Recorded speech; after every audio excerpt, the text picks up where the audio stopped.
गुरुजी, हम भगवान शिव की, भगवान कृष्ण की, भगवान राम की पूजा एवं जप करते हैं एवं माँ भगवती का भी जप पूजा करते हैं। तो क्या हमें सभी का नाम जप पूजा करके सभी को संतुष्ट करना चाहिए या किसी एक को ही भजें? क्योंकि एक देखो साधे प्रारंभ में क्या होता है, भक्ति का यही स्वरूप होता है जो आप कहा, आपने जो वर्णन किया।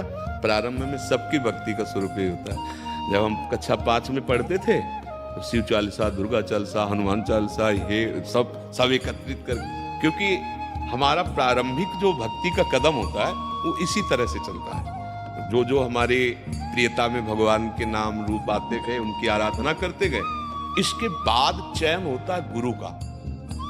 जो रंग लाने वाली बात होती है वो होती है, जैसे हम विविध चालीसाएं पढ़ी, विविध नाम कीर्तन किए, भगवान की कथा, तो उसके फल स्वरूप मुझे सदगुरुदेव मिले। फिर सदगुरुदेव ने जो नाम दिया, सदगुरुदेव ने जो इष्ट बताया, उसको पकड़ लिया।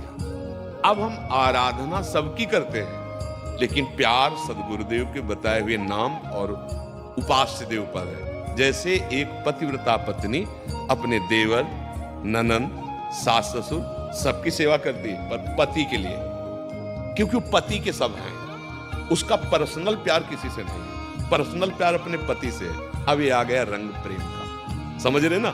ऐसे ही हम सब देवी देवता भगवान की आराधना करते हैं और मांगते हैं कि हमारे प्रभु में प्रेम हो। अब वो प्रभु कौन गुरुदेव ने आपको दिए वो देखो। जैसे गोस्वामी जी ने विनय पत्रिका में सबकी विनय की और सिया राम चरणों में प्रेम मांगा। जैसे अपने लोग कुछ भी तो सबका फल किशोरी किशोर जू, लाडली लाल के चरणों में प्रेम। तो अब हमें ये देखना है कि अभी तक हमारी उपासना हमारे भाव से चलती रही, अब हमारे भाव का फल है गुरुदेव के भाव में हमारा भाव समाहित हो जाए, तभी वो सिद्धावस्था मिलती है। चाहे शिव बिरंची सम होई, गुरु बिनु भवनिधि तरह न कोई है। तभी कहा तात स्वर्ग अपवर्ग सुख, धरी तुलाय कंग, तुलनताय सकल मिल, जो सुख लव सत्स। एक क्षण में निहाल हो गए, अगर बात मान ले तो एक क्षण में निहाल हो गए कि आज तो माला माल हो गए, क्योंकि आज मुझे कोई वादा करने वाला तो मिला। वृंदावन में बैठ के वादा करे कि तुम डरो मत, पकड़ लो हमारी बात पकड़ लो, हो जाए। तो ऐसे जैसे हम भगवान की विविध नाम रूपों की आराधना करते हैं, वो व्यर्थ नहीं है, पर उसका फल होगा सिद्ध सदगुरुदेव की प्राप्ति, और सदगुरुदेव प्रदत्त मार्ग भगवान को अधीन करने का है। आप खुद हृदय में देखो, अभी प्रियता कहां है, प्रेम कहां है आपका? आप नहीं ढूंढ पाओगे।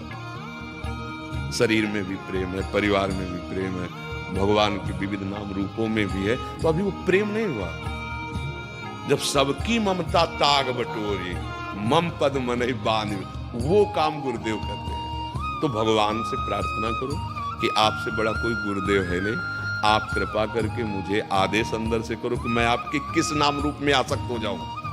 वो शिव रूप है या राम रूप है या वही है, दूसरे नहीं है। दुर्गा, काली, अम्बा, जो भी कहो वो एक ही है। बस एक जगह लग जाने पे फिर आनंद की अनुभूति होती है। जैसे भगवती अम्बा पार्वती जी तपस्या कर रही थी भगवान शिव को पति रूप में प्राप्त करने के लिए हिमालय में, तो भगवान शिव ने उनकी प्रीति परीक्षा के लिए सप्त ऋषियों को भेजा। सप्त ऋषि आए, आतिथ्य सत्कार किया भगवती अम्बा ने, क्योंकि ऋषि महात्मा आए तो अर्घ्य दिया। अम्बा से पूछा कि आप इतना कठोर तप कर रहे हैं सूखे पत्ते खाकर। अपर्णा, भगवती अपर्णा नाम से सूखे पत्ते भगवान शिव की प्राप्ति के लिए पा रही थी। सूखे पत्ते में क्या दम होती है? घोर तपस्या। तो उनका आप किस लिए इतनी कठोर तपस्या कर रहे हैं? तो उनका आप लोग हमारी बात सुनकर हंसेंगे। हंसने का मतलब कि कहां मैं और कहां अगाध बोध संपन्न भगवान शिव। उनका शिव में ऐसा क्या है? क्योंकि भगवान शिव ने ही भेजा था। चिता की भस्म लगाते हैं, मुंडों की माला है, ना कोई महल है, ना कोई सोने का श्रृंगार, ना कोई ऐसा क्या सुविधा है? चिता भस्माले को गरल मसनम दिग्बट धरो, जटाधारी कंठे भुजगपतिहारी पशुपति कपाली भूतेशु। क्या? अम्बा की दृष्टि बदल गई। देखो, प्रीति से कहते हैं। उन्होंने कहा आप लोगों का मत हमने सुना।